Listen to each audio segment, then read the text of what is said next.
Hello everyone, मैं एक नया प्रोग्राम फिर से आपको सी लैंग्वेज में लेके आया हूँ। ये बहुत इंपॉर्टेंट प्रोग्राम है। ये ज़्यादातर कई प्रोग्राम इससे द्वारा किए जा सकते हैं। ये प्रोग्राम है write a program to reverse a 5 digit number. हमें क्या करना है, ये प्रोग्राम करना है। एक प्रोग्राम बनाइए जिसमें कोई भी 5 डिजिट नंबर को रिवर्स करके शो करना है। रिवर्स करने का मतलब है कि हमने कोई नंबर लिया है 5 3 2 1 0 1, ये है 5 3 2 1 0। यह हमने ले लिया 2 3 2 0 1। तो इसको रिवर्स करना है। तो रिवर्स करने का मतलब क्या है कि ये जो लास्ट नंबर है वो पहले स्थान पे आ जाए, सेकंड नंबर सेकंड लास्ट पे आ जाए, ये वाला यहां पर आ जाए, 0 यहां पर आ जाए और 1 लास्ट में आ जाए। तो ये क्या हो जाए 23,201, 23,201 क्या हो जाए 10,232 नंबर हो जाए। तो इसके लिए क्या करना होगा, इसके लिए करना क्या होगा, इसको आपको एक एक नंबर निकालना होगा। इसमें क्या करना होगा, एक एक नंबर निकालना होगा। इस तरह से लिख लेता हूं अलग, 2 3 2 0 1। तो पहले 1 निकालना होगा, उसके बाद 0 निकालना होगा, उसके बाद 2 निकालना होगा, उसके बाद 3 निकालना होगा, उसके बाद 2 1 निकाल के क्या करना होगा, इसको एक नया रिवर्स नंबर ले लेंगे, उसमें हम 1 को स्टोर कर लेंगे। फिर 0 आएगा, 0 को हम इसके आगे स्टोर करेंगे। फिर 2 आएगा, 2 को इसके आगे स्टोर करेंगे। फिर 3 निकालेंगे तो उसको इसके आगे स्टोर करेंगे। फिर 2 निकालेंगे, फिर इसको इसके आगे स्टोर करेंगे। तो ये करेंगे कैसे, तो सबसे पहले प्रोग्राम पर चलते हैं। सबसे पहले हम क्या लेंगे, वाइड main। इससे पहले जो आपके प्री प्रोसेसर है has include conio stdio.h, has include conio.h वो लगा लेंगे। ठीक, अब सबसे पहले हमें क्या करना है, क्या कार्य करना है, सबसे पहले हमें वेरिएबल्स लेने हैं। कितने वेरिएबल्स लेने हैं और किस तरह के वेरिएबल लेने हैं। अब चूंकि ये 5 डिजिट नंबर है, तो ये 5 डिजिट नंबर जो है वो आपका लॉन्ग में भी जा सकता है और इंटीजर में भी रह सकता है। लेकिन जैसे कि इंटीजर की रेंज मैंने बताई थी, इंटीजर की रेंज क्या है 32,767। मतलब इतना नंबर जो है वो इंटीजर में स्टोर हो सकता है। इससे ऊपर का नंबर जो है वो लॉन्ग डेटा टाइप में चला जाएगा। तो पॉसिबिलिटी लॉन्ग में जाने की है, इसलिए हम कोई रिस्क नहीं लेते हुए लॉन्ग डेटा टाइप का यूज करेंगे। तो सबसे सीधी सी बात कि हम क्या करेंगे, लॉन्ग इंट लिखेंगे। अब एक वेरिएबल लेंगे, मान लिया x ले लिया और इसमें वैल्यू स्टोर कर ली, 5 डिजिट नंबर हमने इसमें स्टोर कर लिया। उसके बाद हम एक वेरिएबल लेंगे रिवर्स के लिए और रिवर्स में 0 डाल देंगे। क्यों डालेंगे इसको बाद में बताएंगे। एक वेरिएबल और लेना है, वो क्यों लेंगे, देखिए हमें प्रोसेस क्या करना है, प्रोसेस ये करना है, हमने ये नंबर लिया है 23201। अब ये वाला नंबर निकलेगा कैसे, ये नंबर निकलेगा अगर हम इसको डिवाइड कर दें 10 से और शेषफल निकाल लें। तो शेषफल निकालने के लिए क्या लगेगा, मॉड, और 10 से डिवाइड करें तो 10 से डिवाइड करने पर शेषफल क्या बचेगा ये देखना है। तो सबसे पहले क्या जाएगा 2 जा, यहाँ 20 आ गया, यहाँ 3 आ गया, ये 2 आ गया नीचे। फिर क्या होगा 3 जा, यहाँ क्या आ गया 30, फिर यहाँ 2 आया और ये 0 नीचे उतार लिया। फिर क्या जाएगा 2 जा, तो क्या जाएगा 2 0, कुछ नहीं बचा, 0 आया, ये 1 नीचे उतार लिया। अब 1 में 10 में 1 का डिवीजन नहीं होगा, तो ये क्या कहलाएगा, रिमाइंडर। ये क्या कहलाएगा, रिमाइंडर। यहाँ तो 0 ही रहेगा क्योंकि 0 है, तो ये क्या हो जाएगा, ये क्या कहलाएगा, रिमाइंडर। तो रिमाइंडर क्या बचा 1, और 1 क्या है, इसकी लास्ट डिजिट है। मतलब 10 से भाग देने पर, 10 से डिवाइड 10 से डिवाइड करने पर जो शेषफल बचेगा, रिमाइंडर बचेगा, वो संख्या का लास्ट नंबर होगा, संख्या का लास्ट नंबर होगा। जिससे कि वो अगर हम रिमाइंडर निकाल लेते हैं, शेषफल निकाल लेते हैं, तो हमें संख्या का लास्ट नंबर प्राप्त हो जाएगा। तो ये क्या हो गया, हम इसके लिए शेषफल निकालने के लिए एक आर वेरिएबल ले लिया। ठीक, अब चलते हैं आगे। पहले तो इनपुट लेंगे तो printf एक मैसेज दे देंगे printf enter a number, enter a number,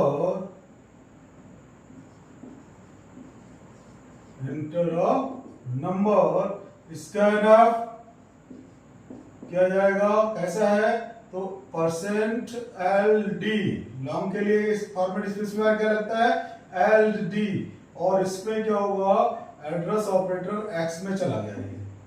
ठीक, अब हम क्या करेंगे, अब हम जो करेंगे वो पहले हम रिमाइंडर निकालेंगे। तो रिमाइंडर r में लिया है तो r इज इक्वल टू किससे, x mod 10। ठीक, अब मान लिया इसमें हमने दे दिया 5 4 3 7 1, ये नंबर हमने दिया इसमें इनपुट, ये हमने इनपुट ले लिया। अब हमने इसको शेषफल निकालना, तो शेषफल में क्या आया हमारे पास 1 आ गया, शेषफल क्या आया 1। अब हमारे पास क्या रह गया, अब इसको रिवर्स करना है, तो reverse is equal to reverse multiply 10 plus r, ये फॉर्मूला लगेगा। अब इससे क्या होगा, देखो रिवर्स में हमने इसीलिए 0 दिया था क्योंकि जब हम मल्टीप्लाई 10 कराएंगे तो 0 नहीं होगा, कुछ और नंबर होगा तो वो वैल्यू बदल देगा। अब मल्टीप्लाई 10 करा देंगे तो 10 से मल्टीप्लाई 0 की किसी से भी मल्टीप्लाई करो, क्या आंसर आएगा 0, तो यहाँ 0 दे दिया, तो 0 से हम मल्टीप्लाई 10 करेंगे तो ये क्या जाएगा 0, और r क्या है 1, ये क्या है 1, तो इसकी वैल्यू क्या हो जाएगी फिर से 0 प्लस 1, तो इसमें अब रैप में क्या हो गया 1 हो गया रिवर्स में।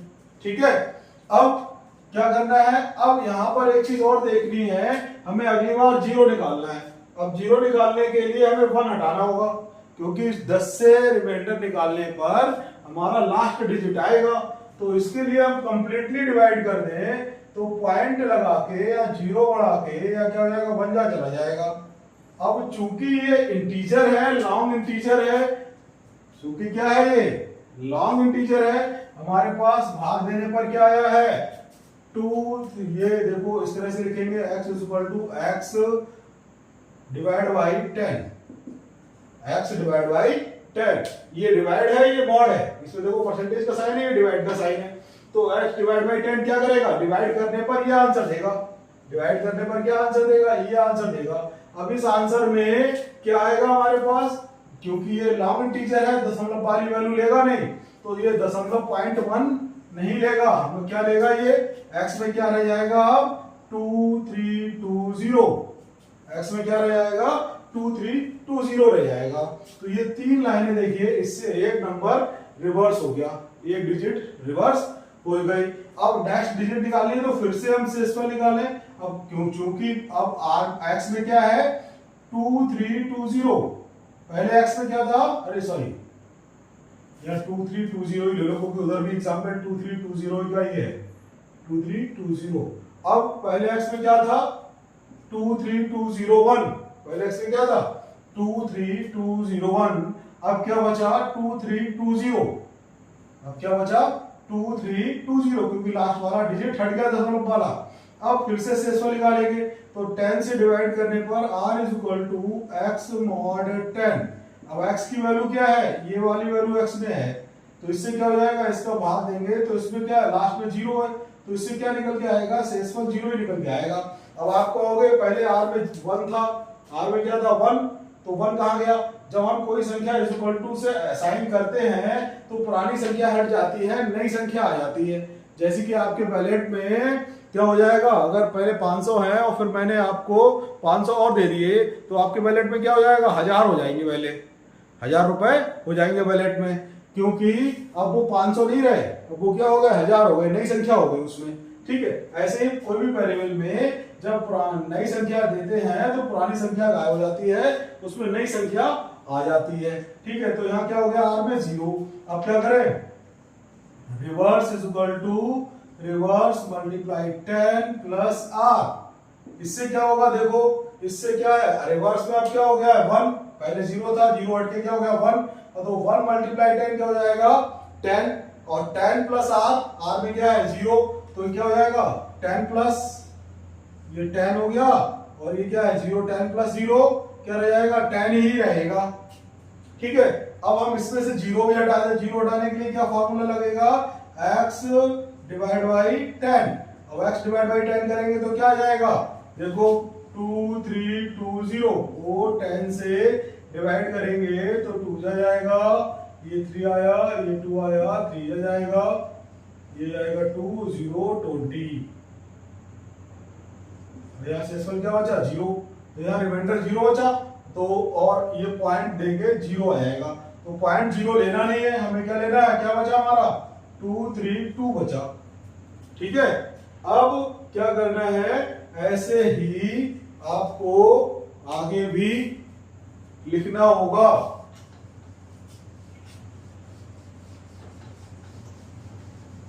देखिए कैसे, अब x में क्या बचा 2 3 2, अभी तक x में क्या था 2 3 2 0, अब x में 2 3 2, फिर से रिमाइंडर निकाले, इधर लिख लेता हूं, r is equal to x mod 10, अब 2 3, इसमें क्या है 2 3 2, 2 3 2 को डैश से भाग देंगे तो क्या शेषफल बचेगा, 2 बचेगा, तो लास्ट वाली डिजिट क्या है 2, ये वाली डिजिट आ जाएगी निकल के। अब रिवर्स इज इक्वल टू क्या हो जाएगा, reverse multiply 10 plus r, reverse में क्या है अभी तक 10, रिवर्स में क्या है 10, तो यहाँ 10 मल्टीप्लाई 10 क्या हो गया 100, और 100 प्लस r क्या हो गया 2, प्लस r क्या हो गया 2, तो 100 प्लस 2 क्या हो जाएगा 102, देखो उल्टा हो रहा है 102। ठीक है, तो 102 आ गया, अब क्या हो जाएगा, अब हम इस 2 को भी हटा दें, इसका काम खत्म, तो इसको 2 कैसे हटाएंगे, x is equal to x divide by 10, x divide by 10 करेंगे तो क्या हो जाएगा, देखो 2 2 3 2 को डिवाइड करेंगे 10 से, तो यहाँ 2 जाएगा, 20 आएगा, 3 आया, 2 आया, 3 जाएगा और 30 आएगा, यहाँ 2 आया, और पॉइंट लगाएंगे तब यहाँ 0 हटाएंगे, फिर क्या जाएगा 2 20 फिर 0, तो यहाँ क्या जाएगा 23.2, लेकिन क्योंकि ये लॉन्ग इंटीजर है तो क्या लेगा 0.2 नहीं लेगा, तो यहाँ क्या बचेगा 23 बचेगा, यहाँ क्या बचेगा 23 बचेगा। अब फिर से निकाल लो, फिर से r is equal to x mod 10, इससे क्या बचेगा 23 को 10 से भाग देंगे तो शेषफल क्या बचेगा 3, शेषफल क्या बचेगा 3 बचेगा। ठीक है, अब रिवर्स निकाल ले, तो reverse is equal to reverse multiply 10 plus r, reverse क्या है अब 102, रिवर्स क्या है 102 मल्टीप्लाई 10, तो क्या हो जाएगा 1020 प्लस 3, तो ये क्या आ जाएगा 1023, क्योंकि 1020 में 3 जोड़ेंगे तो क्या हो जाएगा 1023 आ जाएगा। ठीक है, अब हम इस 3 को भी हटा दें, तो 3 को हटाएंगे तो क्या हो जाएगा x is equal to x divide by 10, अब क्या हो जाएगा ये 2.3 आ जाएगा, 2.3 में से 0.3 हट गया तो x की वैल्यू क्या बची 2 बची। अब चूंकि अगर ऐसा ही प्रोग्राम कर रहे हो, देखो ये 3 लाइनें, ये 3 लाइनें, ये 3 लाइनें और ये 3 लाइनें सेम है, कोई भी इनमें चेंजेस नहीं है, तो अगली 3 लाइनें भी सेम लिख सकते हो। जितने नंबर हमें रिवर्स करने हैं उतनी बार ये 3 लाइनें लिखनी पड़ेंगी, क्योंकि एक लाइन से लास्ट डिजिट निकालने हैं, सेकंड लाइन से रिवर्स कर रहे हैं दूसरे वेरिएबल में, और थर्ड लाइन से हम पुराने नंबर का लास्ट वाला नंबर हटा रहे हैं। तो 3 लाइनें ये महत्वपूर्ण है, ये 3 लाइनों का अपना महत्व है और इन्हें सीखना होगा, तभी आप इस प्रोग्राम को कर पाएंगे। पहली लाइन लास्ट डिजिट निकालेगा आपके नंबर से और उस लास्ट डिजिट को दूसरे वेरिएबल में रखेगा ले जाके दूसरी लाइन। तीसरी लाइन क्या करेगी, पुराने नंबर में से जिसमें से निकाला है उसमें से जो लास्ट डिजिट का काम खत्म, तो उस लास्ट डिजिट को हटा देगा परमानेंट, तो वो तीसरी लाइन है ये वाली। ठीक है, अब चाहो तो लिखना चाहो लिख दो, नहीं लिखना चाहो तो खाली ये रिवर्स वाली लाइन लिख सकते हो, क्योंकि ये 2 ही बचा है, इसमें सब कुछ निकलना तो है नहीं, लेकिन लिख देते हैं तब भी r is equal to x mod 10, इससे क्या जाएगा शेषफल 2 ही बचेगा, क्योंकि 10 से भाग देंगे तो ये भाग तो जाएगा नहीं, शेषफल ही बचेगा। ठीक है, तो reverse is equal to reverse multiply 10 plus r। अब देखो इसमें क्या है, रिवर्स क्या है 1023 मल्टीप्लाई 10 क्या हो जाएगा 10230 प्लस r क्या है 2, तो ये क्या जाएगा 10232 232, यही देखो 10232 रिवर्स हो गया ये नंबर। ठीक, अब चाहो तो करना चाहो 0x को करना चाहो कर दो, नहीं करना चाहो मत करो। अब इसके बाद हम क्या लिख देंगे, print reverse number is equal two percent LD, और इसको प्रिंट कराएंगे, रिवर्स को प्रिंट कराएंगे, रैप को। ठीक है, क्योंकि इसमें ही आपका रिवर्स नंबर आया है। उसके बाद गेट CH और ये क्लोज, ये आपका मेन क्लोज, ये ऐसे होगा, इस तरह से चलेगा और इस तरह से आएगा, इसके नीचे ये वाला पोर्शन आएगा। अब ये देखिए, इसमें मैंने ड्राई रन कराया है, एक एक लाइन का मतलब बताता गया हूं, इसे कहते हैं ड्राई रन। इसे क्या कहेंगे, ड्राई रन। एक एक लाइन में आप देखो, अगर आप कोई भी प्रोग्राम कर रहे हैं ऐसे ही ड्राई रन कराइए, और अगर आपका आंसर सही आ रहा है इसका मतलब आपका प्रोग्राम सही है। अब वास्तव में प्रोग्राम क्या होगा, मैं ये सारी वैल्यूज हटा देता हूं, जिससे कि आपको सही प्रोग्राम मिल जाएगा देखने के लिए।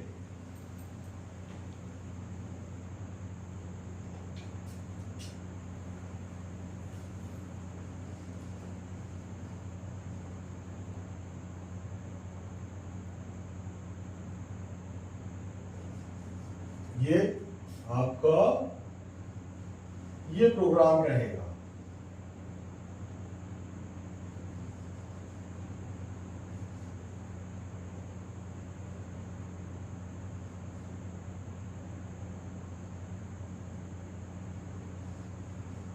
ठीक है, ये प्रोग्राम आपका रहेगा, ऐसे देख लीजिए, और यही कॉपी करेगा।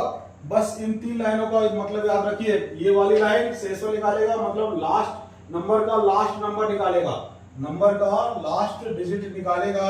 ये लाइन जो लास्ट डिजिट निकाला है उसको दूसरे वेरिएबल में स्टोर करेगा, और उसके जो पुराने नंबर है, पुराने नंबर डिजिट स्टोर है, उससे आगे स्टोर करेगा। मल्टीप्लाई टेन का काम क्या है कि आपको लास्ट में 0 प्रोवाइड करना, और प्लस R करेंगे तो ये 0 में कोई भी चीज जोड़ो तो वही नंबर रहेगा, इसीलिए मल्टीप्लाई 10 किया है। नहीं तो हम डायरेक्ट रैप प्लस R भी कर सकते थे। तो ठीक है, उसके बाद इसका काम क्या है, वो पुराने नंबर से पुराने जो लास्ट डिजिट थी वो उसे हटाना, जिससे कि हम बाद में भी फिर से उस लास्ट डिजिट को फिर से निकाल पाए। ठीक है, तो ये आपका हो गया। अच्छा, इसमें जो था एक प्रोग्राम है, write a program to some